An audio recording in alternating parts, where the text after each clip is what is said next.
사랑하는 반생 여러분 모두 평안하셨습니까? 오늘 제7과 장년교과 연구하는 시간입니다.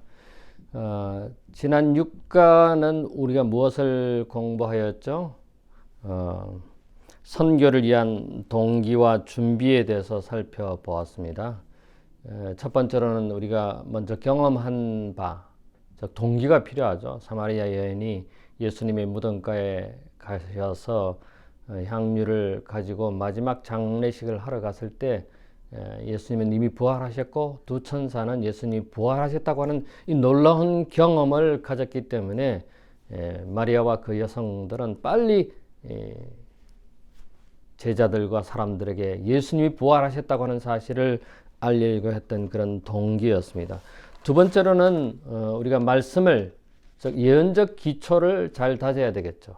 그리고 세 번째는 말씀뿐만 아니라 기도로서 선교를 준비해야 할 필요가 있습니다.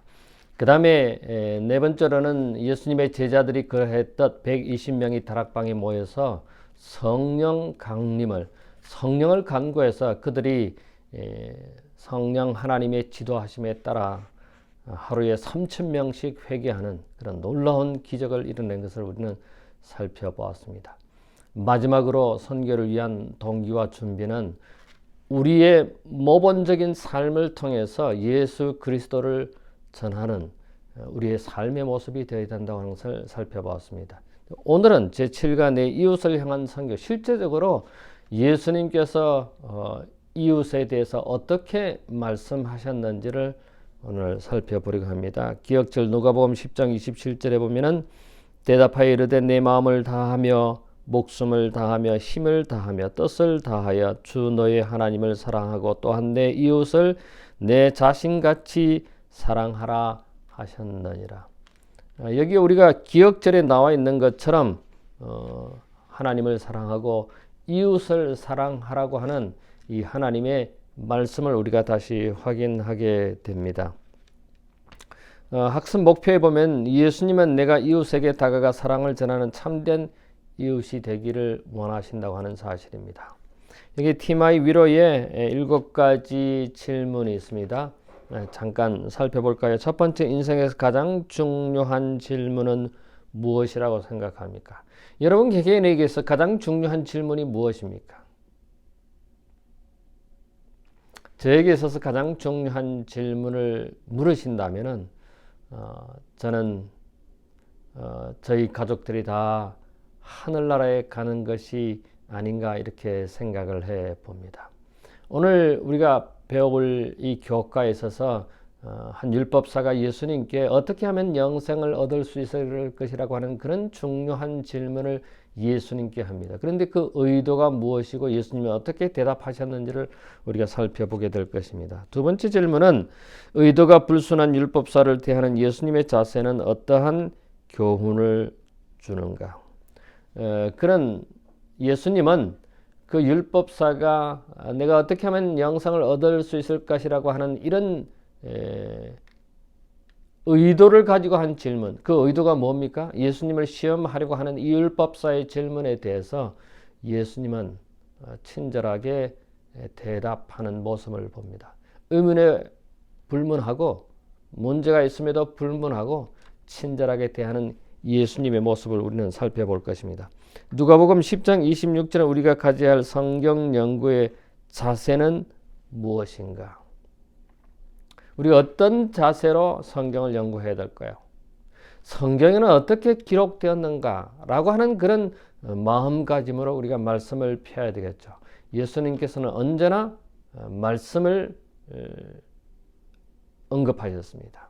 시험을 받으실 때도 기록되었을 때라고 하는 말씀으로 사단을 이기신 것을 우리는 너무나 잘 압니다. 예수님께서 그 율법사에게 성경이 무엇이라고 말하느냐 라고 질문하셨듯이 우리가 말씀에 이 성경에서 우리가 답을 찾을 수 있는 성경을 연구하는 그런 태도를 가져야 되리라고 생각합니다. 네 번째 질문입니다. 율법의 핵심 그것을 행하라는 가르침은 신앙에 무엇이 필요하다고 생각하는가? 여러분 우리가 구원받았다고 하는데 구원받기 위한 노력이 필요합니까? 필요하죠. 행함이 필요합니다. 그런데 우리는 생명을 얻은 사람들로서 그 생명을, 하나님의 생명을 다른 사람들에게 나타내는 것이 우리가 해야 할 일인 것입니다. 그 다음에 5번째 질문입니다. 믿음으로 산다는 추상적인 개념은 그리스도인의 삶에 어떻게 나타납니까? 여러분, 믿음은 이론이 아닙니다. 믿음은 삶입니다. 삶을 통해서 그 믿음이 구현되어야 하는 것입니다. 나타나야 하는 것입니다. 6번째, 실제적인 한 예를 우리는 공부하게 될 것인데 그것은 선한 사마리아 이야기입니다. 이 이야기는 믿음의 어떤 면을 부각시키고 있는가? 우리가 좋은 이웃으로 살아야 하겠다고 하는 사실입니다. 우리의 신분, 우리의 상황, 우리의 어떠한 면에도 불구하고 우리가 다른 사람들에게 좋은 이웃이 되어야 한다고 하는 내용입니다. 마지막 질문입니다. 도울 사람이 너무 많은 이 세상에 그리스도인은 어떻게 생활해야 하는가? 우리가 도울 수 있는, 우리가 손을 내밀 수 있는 사람들에게 우리가 할 수 있는 힘써 최선을 다해서 도움의 손길을 펼쳐야 하겠죠.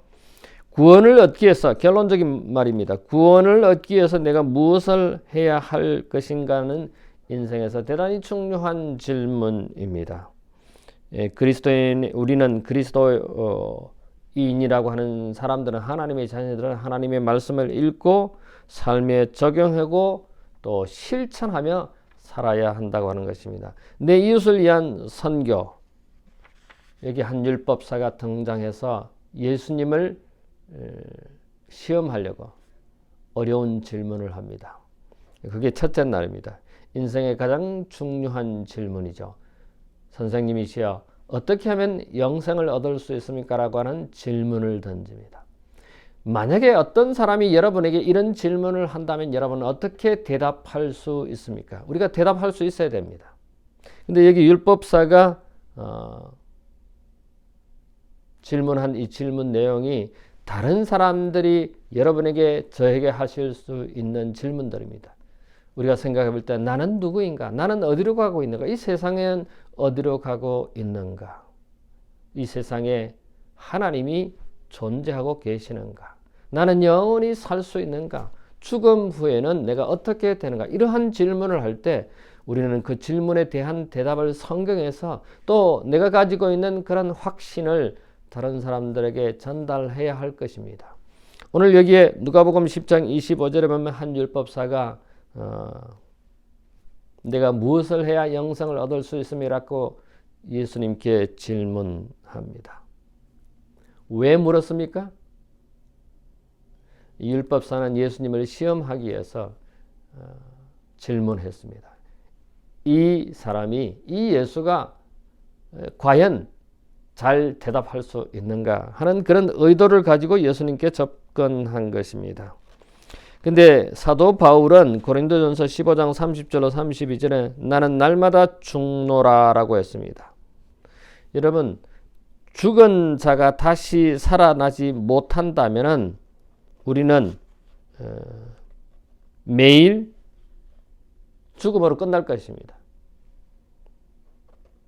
그저 만약에 다시 살지 못한다면 그냥 오늘 먹고 마시다가 즐기면서 그 다음에 죽어야 한다고 하는 그런 논리로 이야기를 하고 있습니다. 만약에 우리에게 영생이 보장되어 있지 않는다면 오늘 그냥 열심히 먹고 마시고 그리고 죽는 것입니다. 그러나 우리에게는 그냥 먹고 마시는 것보다 더 나은 영생이 보장되어 있다고 하는 사실입니다. 이 율법사가 예수님께 내가 무엇을 해야 영생을 얻습니까? 라고 하는 어쩌면 기분 나쁜 질문, 마음이 상하는 질문, 그런 질문들을 다른 사람에게, 여러분에게, 저에게 할 수 있습니다. 그럼에도 불구하고 예수님은 친절하게 대하고 그 율법사에게 하나님의 말씀을 증거하는 모습을 통해서 우리는 다른 사람들에게 혹은 이런 질문을 할 때, 혹은 마음 상하는 말을 할 때 어떻게 반응하고 어떻게 전도해야 하는지 모본을 볼 수 있게 되는 것입니다. 사실은 우리가 사람들을 대할 때, 이런 질문을 할 때 우리의 이성을 잃을 수 있습니다. 우리의 감정이 튀어나올 수도 있습니다. 그러나 온유한 마음으로, 비록 두려움이 있지만은 그 두려움을 가지고 여기 두려움이라고 하는 것은 베드로전서 3장 15절에 보면은 하나님의 뜻을 잘 깨닫지 못하는, 하나님의 계획을 잘 전달하지 못할까봐 하는 그런 두려움을 가지라는 것입니다. 사실 우리는 다른 사람들에게 전할 때 나의 사상을 전하는 것이 아니라 하나님의 말씀을, 내가 경험한 것을 전하는 것입니다.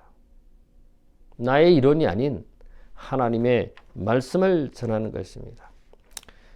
그런데 예수님께서는 어떻게 이 율법사에게 응대하는지 둘째 날에 기록되어 있습니다. 예수님은 그 질문의 의도를 아셨다고 그랬어요. 그런데 누가복음 10장 26절에 기록된 이 질문에 대해서 뭐라고 말합니까? 율법에는 무엇이라고 기록되어 있는가라고 질문했습니다. 율법사가 질문했을 때 그 율법사에게 율법에, 하나님 말씀에는 어떻게 기록되었느냐라고 질문을 하는 것입니다.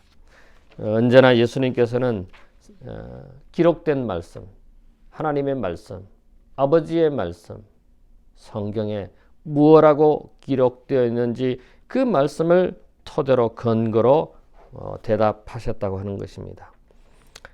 시대의 소망 498쪽에 보면 율법의 준수가 우리의 운명이 결정된다고 기록하고 있습니다. 이를 행하라 그러면 살리라고 하신 예수께서 말씀하셨다. 예수께서는 율법을 거룩한 통일체로 나타나셨으며 이 교훈에서 한 계명을 지키면서 다른 계명을 범한다는 것은 있을 수 없다고 가르쳤다. 그러니까 한 계명은 지키면서 다른 계명은 지키지 않는다면 그건 있을 수 없다는 뜻입니다. 그 까닭은 같은 원칙이 모든 계명을 관통하고 있기 때문이다. 사람의 운명은 모든 율법을 지키느냐 안 지키느냐에 따라 결정될 것이다. 하나님을 사랑하고 인간을 공평하게 살아가는 일은 일상생에서 실천되어야 할 원칙이다.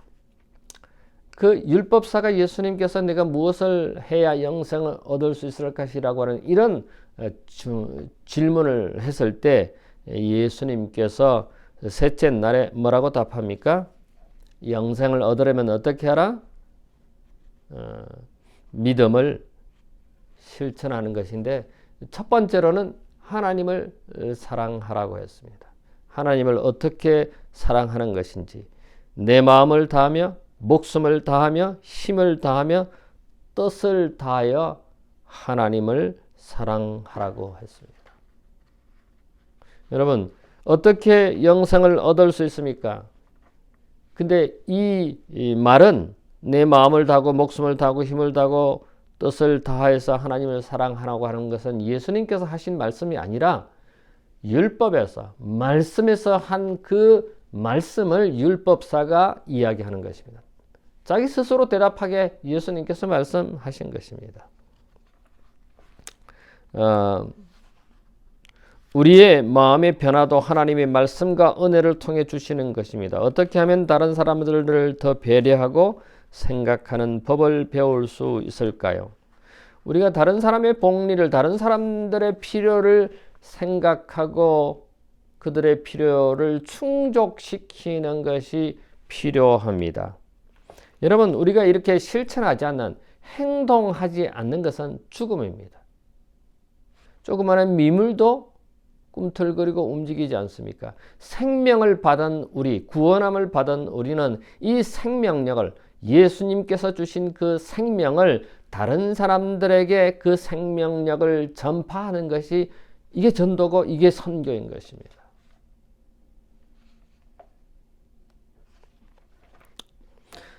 진리에 순종함으로 영생을 얻는다고 여기 정언보감 1권 288쪽부터 289쪽에 기록하고 있습니다.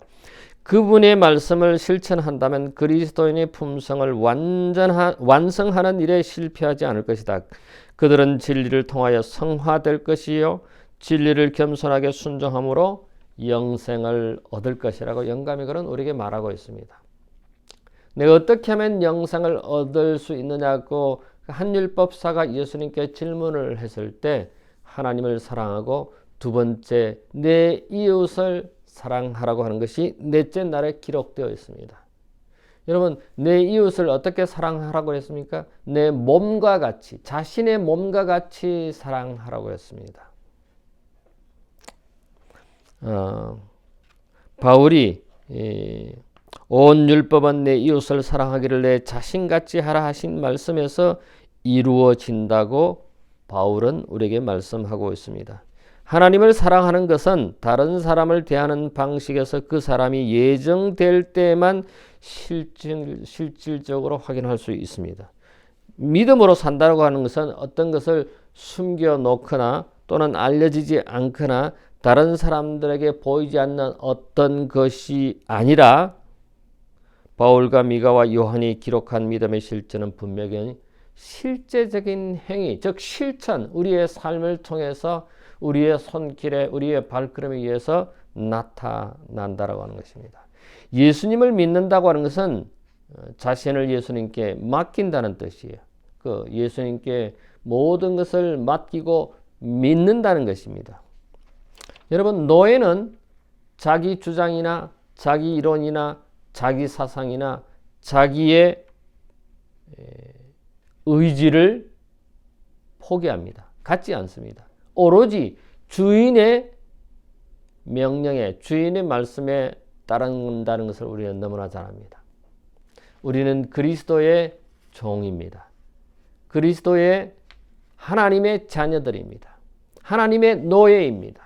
하나님의 종입니다. 그렇다면 우리의 사상과 우리의 의지와 우리의 주장이 아닌 하나님의 계획과 뜻과 의지를 실천하는 것이 우리의 삶을 통해서 그분의 의지, 그분의 뜻, 그분의 계획을, 그분의 사상을, 그분의 말씀을 전하는 것이 이게 선교의 올바른 방법이 아닌가 우리는 확인하게 됩니다. 그래서 내 이웃을 사랑한다고 하는 것이 뭔가? 다른 말로 말하면 선행이겠죠. 착한 일이겠죠. 우리의 삶을 통해서 다른 사람들에게 손길을 내미는 이런 아름다운 착한 행위가 영생을 얻는 행동이라고 하는 사실입니다. 여기 영감이 그런 시대의 소망 314쪽에 선행과 구원의 관계에 대해서 이야기하고 있습니다. 좋은 나무는 좋은 열매를 맺을 것이다. 만일 과실이 맛없고 가치가 없다면 그 나무는 나쁜 나무이다. 마음의 상태와 품성의 탁월성에 대해 증언해 준다. 우리의 생애가 어떤 열매를 맺는다면 그거는 우리의 마음의 상태와 품성의 탁월성에 대해서 말하는 것이라고 영감에 그런 이야기합니다. 선한 행위로 결코 구원을 살 수는 없지만은 그것은 사랑으로 행하고 심령을 깨끗하게 하는 믿음의 증거이다. 그리고 영원한 상급은 우리의 공로 때문에 주어지는 것은 아니지만 그리스도의 은혜를 힘입어 행하여진 행위에 비례될 것이다. 너무나 분명한 사실입니다. 그 다음에 다섯 번째로 영생을 얻으려면 어떻게 해야 될 것인지를 성경의 한 사건을 통해서, 한 이야기를 통해서 우리에게 다시 확인시켜 줍니다. 그것은 선한 사마리아인에 대한 이야기입니다. 누가복음 10장 30절로 37절에 보면은 그 이야기가 나오죠. 그런데 우리가 이 이야기의 교훈은 뭡니까? 너희도, 우리도, 여러분과 제가 가서 선한 사마리아인처럼 선한 행위를 하라고 하는 말씀인 것입니다. 우리가 어떤 때는 부당한 대우를 받기도 하고 마음에 상한 말을 듣기도 합니다. 그럼에도 불구하고 우리는 예수님처럼 친절한 사람이 되라고 하는 이 선한 사마리아인처럼 사람들이, 유대인들이, 율법사들이, 서기관들이 하나님의 백성들이 이 사마리아인들에게 손가락질하고 저주질하고 심지어 사람 취급도 하지 않는 그런 유대인을, 사람을, 이웃을 선한 마음으로 돌본 사실을 우리는 여기서 보면서 우리도 어떻게 하는 것이 하나님의 뜻을 이루는 것인지를 다시 확인하게 됩니다. 진정한 이웃이 누구냐 하는 것입니다. 결론적인 부분에 가서 마지막 그 토의 사항에 제가 결론적으로 말하겠습니다만 진정한 이웃이 누구냐 생각해 볼 필요가 있습니다. 여기에 우리의 이웃은 우리의 도움을 필요로 한 모든 사람이다. 하나님의 소유인 모든 사람은 다 우리의 이웃이다라고 시대소망 503쪽에 기록하고 있습니다. 자, 함께 해야 합니다. 나와 다른 사람, 심지어 개인적으로 좋아하지 않는 사람을 위해 매일 기도하기 시작하십시오. 그리고는 시작해요. 지인 중 재림교인이 아닌 사람의 이름을 3명 이상씩 쓰고 그들의 정서적, 사회적, 신체적 필요를 살핀 후 그들의 필요가 무엇인지, 당신 자신이 어떻게 봉사할 수 있을 것인지 생각해 보고 실천하는 우리 모두가 되기를 간절히 바랍니다. 실물교훈 376장에 보면 우리의 이웃은 누구이든지 간에 우리의 도움이 필요되고 요구되는 사람이 우리의 이웃이다. 이렇게 기록하고 있습니다. 마지막 날 6째 날입니다. 시대의 소망 54쪽에 보면 이런 말씀들이 있습니다. 여기에 교과는 이렇게 기록하고 있습니다. 오늘날 세상에 굶주리고 가난하고 학대받는 사람들이 많이 있다. 먹을 것이 부족한 지인들을 돕는 것 같은 기본적인 일부터 불의로 인해 시달리거나 지금도 여전히 존재하는 편견 같은 여러 가지 세상 문제들로 고통받는 교우들을 돕는 것까지 다양하다. 하나님 앞에서 정결하고 더러움이 없는 경건은 이것이다. 뭐예요? 곧 고아와 과부를 그 환난 중에 돌아보고 자기를 지켜 새 속에 물들지 아니하는 이것이니라. 선한 말, 선한 행위, 가난한 자와 고통 당하는 자들을 동정하고 시리와 슬픔을 눌린 마음을 동정하고 궁핍한 자에게 나누어 주며 벗은 자를 입히며 나그네를 집안에 들이고 마음으로 받아들이면 천사들은 매우 가까이 머물 것이며 하늘에서는 응답의 선율이 울려 퍼질 것이다. 여러분, 도움이 필요할 것 같아서 쌀을 사서 몰래 그 집안에 갖다 놓는다든지, 혹은 음식을 준비해서 갖다 준다든지, 혹은 그들이 필요할 만한 것들을 내가 가지고 있는 것을 혹은 구입해서 갖다 준다든지, 혹은 재정으로 돕는다면 특별히 어려움에 처한 사람들, 성경은 고아와 과부라고 그랬죠. 우리 곁에 고아와 과부들이 있습니다.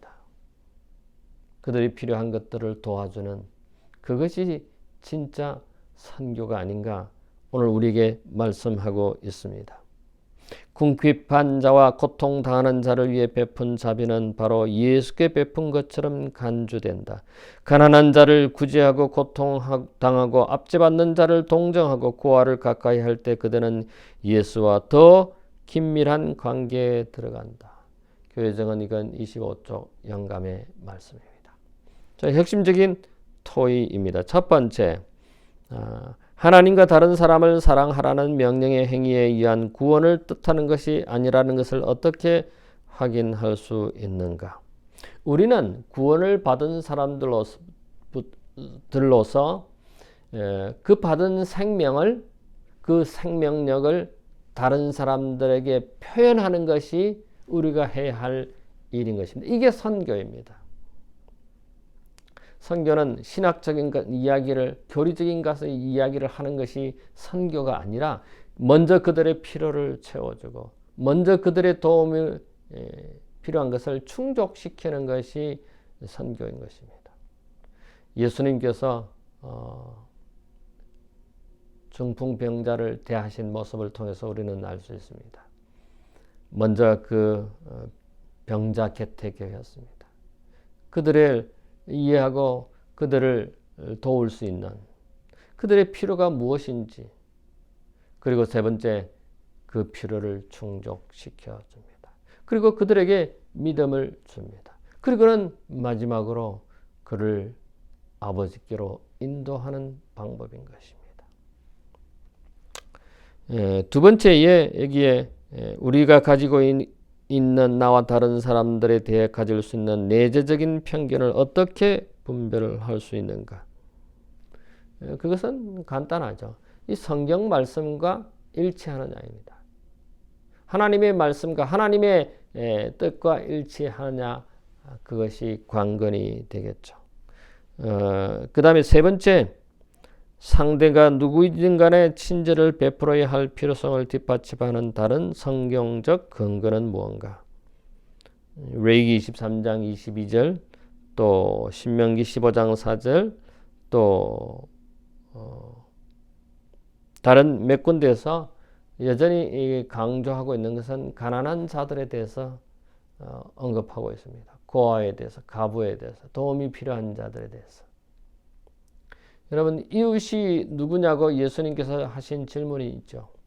오늘 우리는 이 교과를 마치면서 과연 우리의 이웃이 누굴까라고 생각하기보다는 내가 진정한 좋은 이웃이, 선한 이웃이 되어야 하는 것이죠.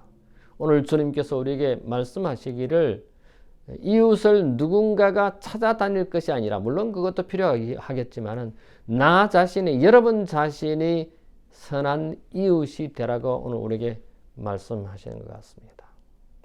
우리 모든 반생들이 선한 이웃이 되기를 간절히 바랍니다.